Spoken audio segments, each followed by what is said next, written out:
Wis suwe tak goleki menyang endi wae tak parani wedine.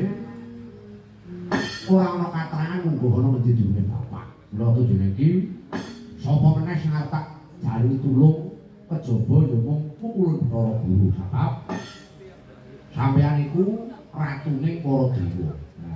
Nek nganti sampeyan ora ngerti kebanten ana sena piye ulun sing gedhe pangakuanmu jeneng ulun ora mulingan ora perlu dadak goroh kowe para guru.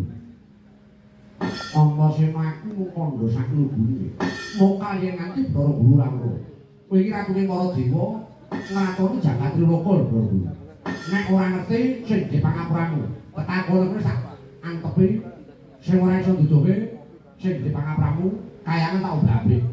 Ana sena piye? Aja ngladuk nggonmu bakal tumindak.